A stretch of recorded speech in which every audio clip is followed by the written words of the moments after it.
so great with no rehearsal. Learn quickly, they'll come for your role. Games can play, can't take it personal. Cause the devil is a liar. I'm telling you the truth, hey. It's all in what you do, hey.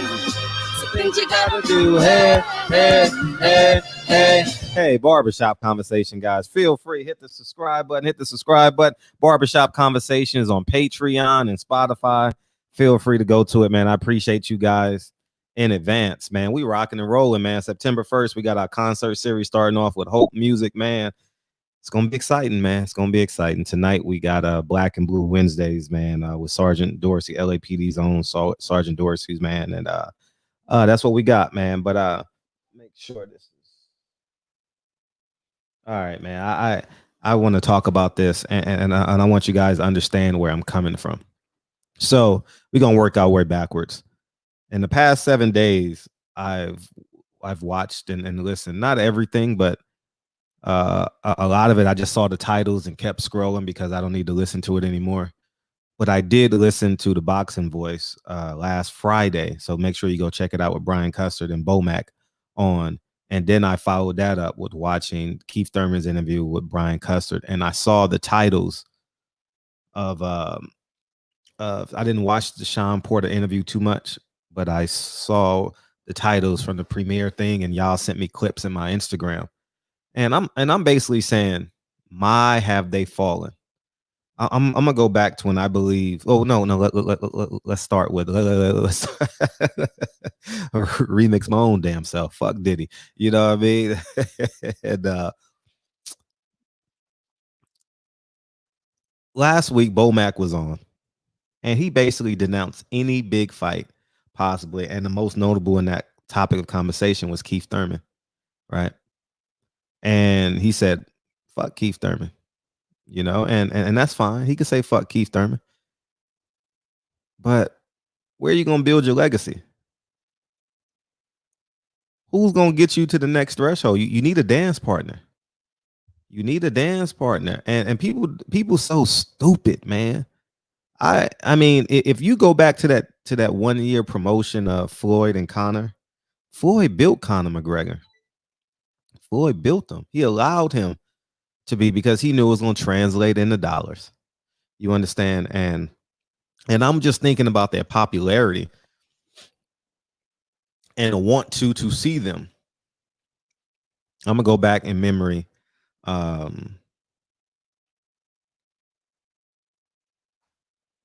Keith Thurman, Sean Porter, June 2015, 16, somewhere in there. I remember it because I had my family reunion at Sylvia's that Friday before the fight, man. My family came down and we broke bread together. And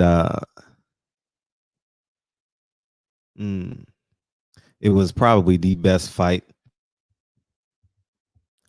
It's probably top 5 fights I've been to over the past 5 years, guaranteed.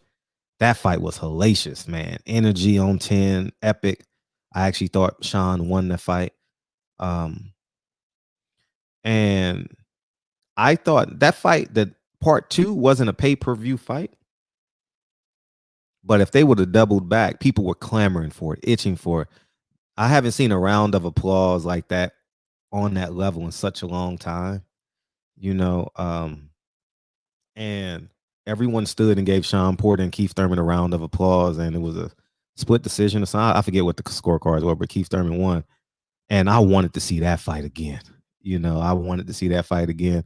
And a pay rate probably could have went up by 33, 35, 50%, you know, as it pertains to making that fight again. But they never fought. But I thought that was the height of each of them's popularity. And I think since then they've all been on a steady decline as it pertains to their popularity and the want to, and people wanting to spend money to see them.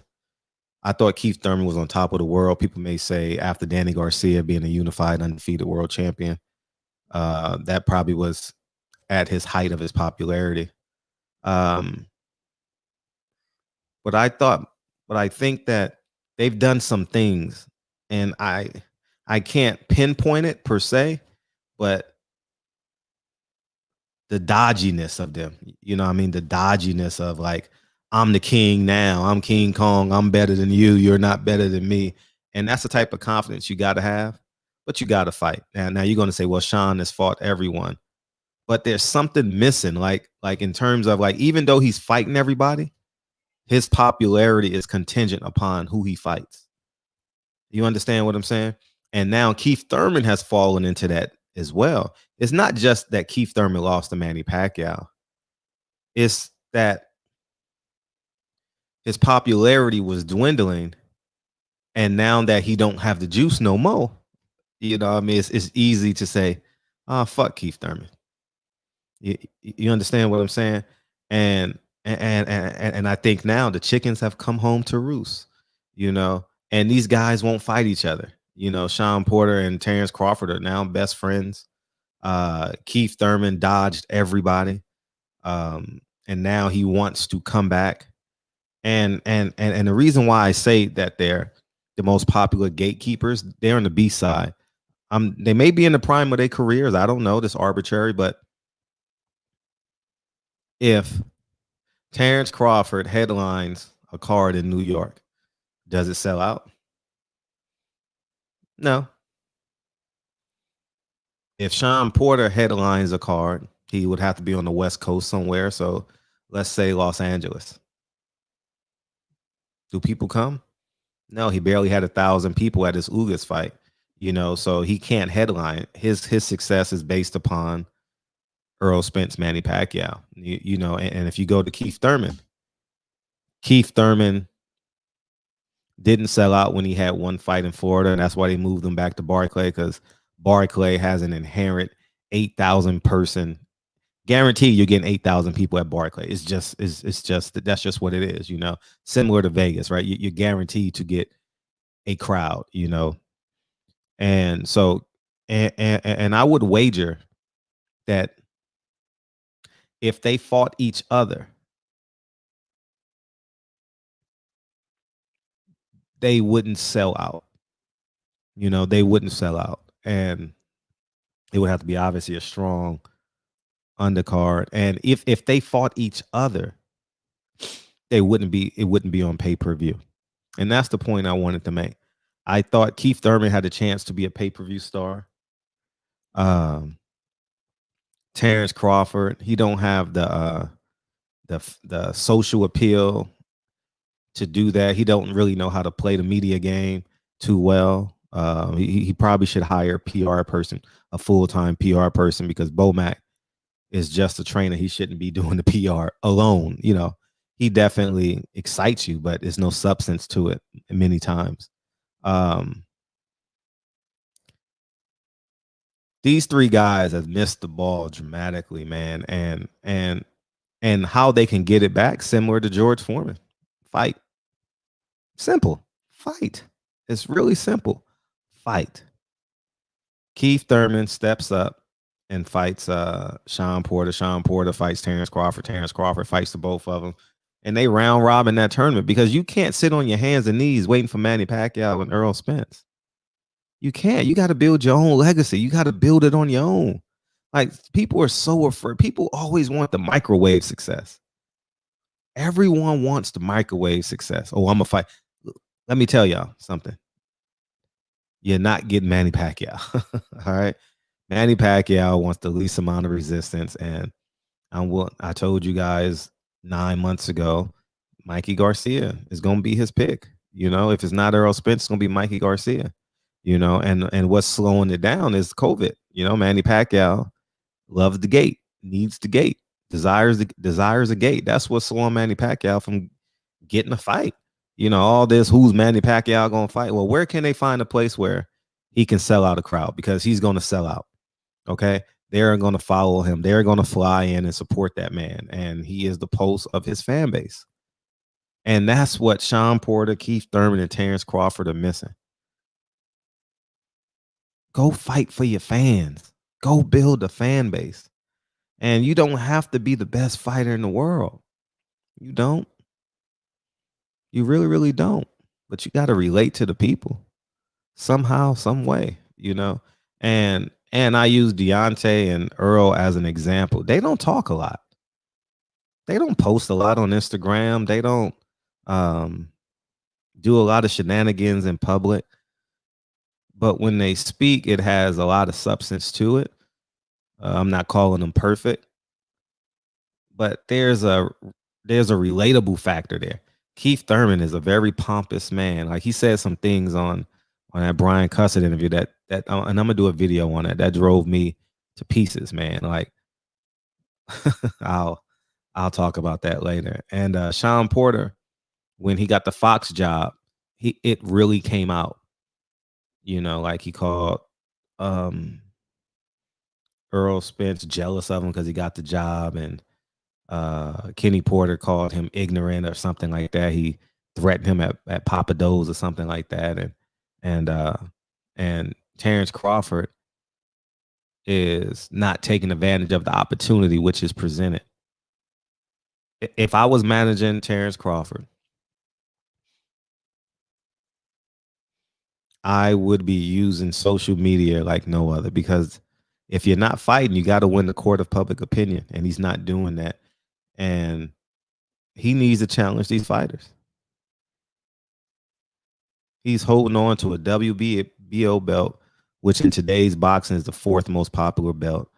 Um, Universally, fans don't respect you at 147. They respect what you did at 140. Um, I think that um, he has delusions of grandeur, you know, and it's awful because these men literally could have been. Man, Keith Thurman done fumbled the bag, man. Oh my gosh. Keith Thurman needs to fire his whole PR team if he has one. He fumbled the bag. Like Keith Thurman went from me flying to New York to wanting to see him fight against a Josecito Lopez to I'll never spend a dime on Keith Thurman again. Has nothing to do with his father or anything like that. I'm just speaking from a pure boxing fan base. It has everything to do with the disrespect of the fans. You know what I mean? Just blatant disrespect. You can't disrespect a fan base, dog. You know what I mean? And I think that Sean over the past like 6 months saying that everyone has a clean slate, everybody's at the same starting point, and I'm not going to fight Terrence Crawford because we're friends. If you love me, you'll fight me. It don't make sense. People fight their brothers for free every day in America. You know, makes no sense. That really makes no sense because it's prize fighting. I don't grasp that concept at all. Um, um, you know what I mean? And only they can answer how close they are, but you fumbled such an Terrence Crawford and Sean Porter fumbled such an opportunity. It is ridiculous.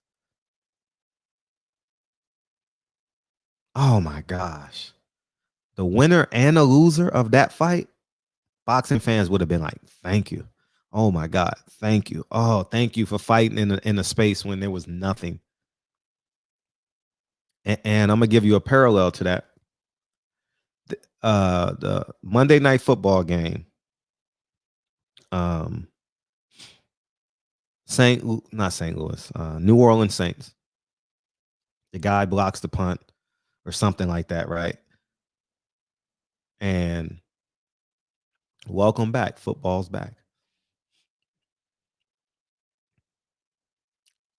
That would have been Sean Porter, Terrence Crawford. It Boxing fans would have said, "Thank you guys for saving the sport of boxing or getting me excited about saying I lost my job. I have done X, Y, Z. I'm losing money every day. My business and closed its doors. But that Saturday night, you know, kind of like Bernard Hopkins and Tito Trinidad, um, you know, the block punt with the New Orleans Saints, Sammy Sosa versus Mark McGuire, um, you know what I mean, Magic Johnson, Larry Bird, when everyone was doing, many people were was doing cocaine and freelance, what's it called, freelance drugs in the NBA, and then Larry Bird and Magic Johnson came and saved the NBA. You know what I mean? Terrence Crawford, for lack of a better example, and Sean Porter was Jeff Hostetler of the New York Giants. Phil Simms goes down with an injury, and the backup quarterback saves the day. You know, Terrence Crawford and Sean Porter could have saved the day in boxing. Now boxing is like, now we got to wait for a heavyweight to knock somebody out. You better hope and pray that Errol Spence and Danny Garcia puts on a hell of a performance. I don't see nothing that excites me about boxing. I mean, like, genuinely excites me. Not like I'm going to watch it because I'm addicted to boxing. I am a boxing fan. I have a boxing platform. I may not watch it live though. I'm not. I have no desire to give up my Saturday nights right now. Nah. I really, really don't. And I remember I used to be so excited, man, when I wasn't covering fights. It didn't really matter who was fighting. You know, I have a boxing friend base, a boxing friend base where I can go from house to house and we watch boxing together and we hang out and have a great time. But I don't really have that desire. You know what I mean? There was a fight this weekend. Shit, who was fighting this week? I can't remember who was fighting this past weekend. Oh, man. Anyhow, it was a fight this past weekend, and I forgot. And then I end up catching it like 5 minutes. Like, you know how you forget, oh shit, boxing's on. You know what I mean? And that's the reality of it. So but it didn't capture my, oh yeah, it was a Rolly fight. Rolly. And that didn't do boxing any justice, man. So 17 fucking minutes, shit. So I think that at the end of the day, Terrence and Sean Porter fumbled the bag drastic. I don't know who's their well, I know who's their manager, Bomac and Sean's dad, but y'all fumbled the bag, man. And then if y'all wasn't gonna fight, y'all could have lied and been like, well, we can't find a venue. But if y'all would have just oh my gosh. Or you could have lied and said you test positive for COVID. You had to delay the fight. You know what I mean? And then someone go gets an interim fight and it changes your schedule and y'all reconvene later. But that's neither here nor there. The fact that y'all wouldn't fight each other when everyone is clamoring for a big fight, and then Errol Spence comes and steals your thunder and has the biggest fight on the schedule. You know what I mean? I think Danny Garcia, in terms of popularity, is a bigger fight. Danny Garcia, Errol Spence is a bigger fight than Jamel and Rosario. Rosario don't know English, so he doesn't really capture me. Fight night, I'm going to be excited about it. It may be a better product, but I'm looking more. The fight I'm looking forward to is Errol Spence, Danny Garcia. I'm not rushing it. It's not a fight that I'm rushing. You know what I mean? Like, man, I really, really can't wait. I'm not there with that fight. But that is the most exciting fight on the schedule that we have, you know. And honestly, when Tiafimo and Lomachenko gets finalized, or if it's finalized, I'm going to be excited about that fight. You know, we just call a spade a spade. You know, we need something to capture our imagination. We need that guy to block the punt. You know, I mean, now he has a statue in front of the Silverdome, the Superdome or the Silverdome. Silverdome is in Detroit, right? The Superdome is in New Orleans. Yeah. He has a statue, and I believe he has some type of paralysis now, a disease or something. So shout out to him, man. He's going to live in infamy. That's going to be an NFL highlight forever. Jeff Hostetler throwing to Mark Bavaro is going to be a highlight forever. You know what I mean? Otis Anderson at the Rose Bowl rushing for over 100 yards. You know what I mean? It's going to be a highlight forever. Terrence Crawford, Sean Porter could have been in our highlights forever. That has the makings of a great fight. You know, when you're making it, you ever eat out sometime and you taste something, you like, whoa. And the ingredients are so good, you get excited, you want to make it at home. That would have been like Sean Porter and Terrence Crawford. Oh, damn, they fighting? Oh, man, I can't wait to get home. Like, it has all the ingredients. Great fighting, motors, high aptitudes, you know what I mean? Amateur pedigree, Man, it just, and now people don't really care. You know, it becomes an afterthought now. You know, it don't have the energy that it once had. Maybe it can gain it. I can't predict that. Maybe there's a subplot. I'm not going to discount it. You know, they deserve to get everything possible, but I'm just speaking from the energy that I feel all online. You know, Keith Thurman done fumbled the whole bag. Like when I say he fumbled the whole bag, it's like a homeless white. Keith Thurman is like the homeless white man of boxing. You fumbled the whole bag. Like, Keith Thurman. I got a, oh, I ain't afraid to let it go. Come get it. If you think you can beat me, come beat me, or something like that. You fumbled the whole bag, dog. You captured the imagination of people. You talked that talk. You was borderline, corny, and hood. You spoke in a higher frequency where people desired to sound like you, and people believed that you had a higher level of intellect just based. Oh, you fumbled the man. It's nothing. It's like a nigga worth $10 million and 2 years later he ain't got a dime in his pocket. Don't feel sorry for the nigga. That's Keith Thurman. Oh, he just became this Floyd Mayweather guy. Like, you should have stayed Keith Thurman. I'm gonna do a video on that. Keith Thurman, you should have stayed Keith Thurman. You tried to be Floyd Mayweather, and it's one of the dumbest moves you ever made. I don't know if you've said that before, but I can totally see how you tried to be Floyd Mayweather. You know what I mean? And it's cool. So, anyways, man, 21 minutes is definitely long enough. Appreciate y'all, man.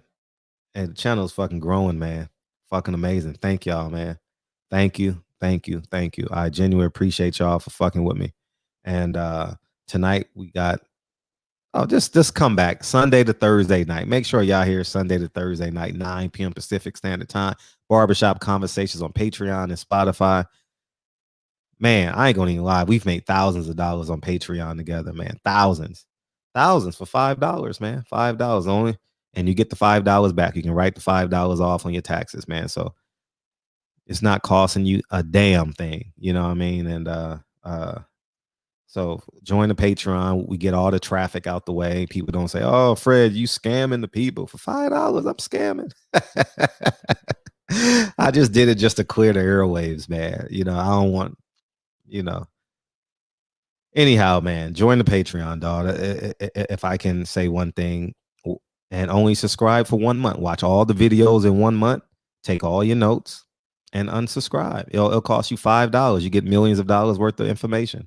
You know what I mean? It's information that I've used, and I encourage y'all to do it, especially in this time. You know what I mean? Anyhow, man, I appreciate y'all. And somebody tell Sean Porter and Terrence Crawford, they better fight. I don't even know who the guy. Sean is fighting this weekend and nobody cares. Like nobody cares. People gonna watch it because it's free. It's on free TV. But no, I mean, damn, man. Sean Porter. I'm gonna do a video on that. Sean Porter and Terrence Crawford missed it. Completely fucking missed it, dog. That could have been the COVID fight.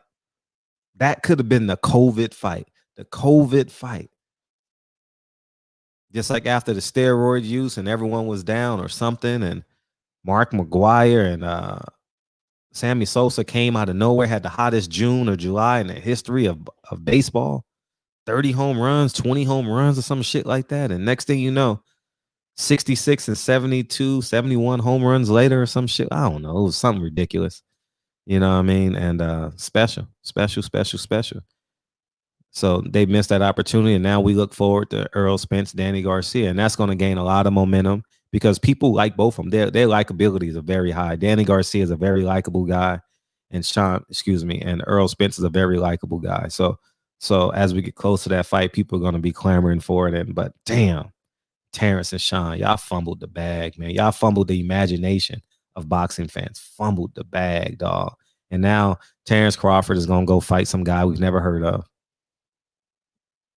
Or Gary Russell, and he's going to stay the same. Actually, it's going to get worse. You don't stay the same. You get better, you get worse. And he's going to become more and more angry because after he defeats Rosario Muskiski, whatever that dude name gonna be from Russia or Greece or whatever he gonna be. People gonna say, "Oh, Terrence, you're doing it again." Yeah, I mean, you it's kind of like the when a little boy goes to the corner store and the guy in the store know he gonna steal it. I was that little boy. The nigga just let me go in and steal that 25 bag of potato chips. He knows I got it in my jacket pocket. He knows the only reason why I'm wearing a big jacket is because I need to steal. And so he just lets me steal it once a week when I go in there. And I think I'm getting away with it. Nah, we just let me get away with it. Anyhow, man, barbershop conversations, man. Feel free to hit the subscribe button. This is the longest commentary video I done did in a long time. Barbershop conversations. Talk to you guys soon. Peace.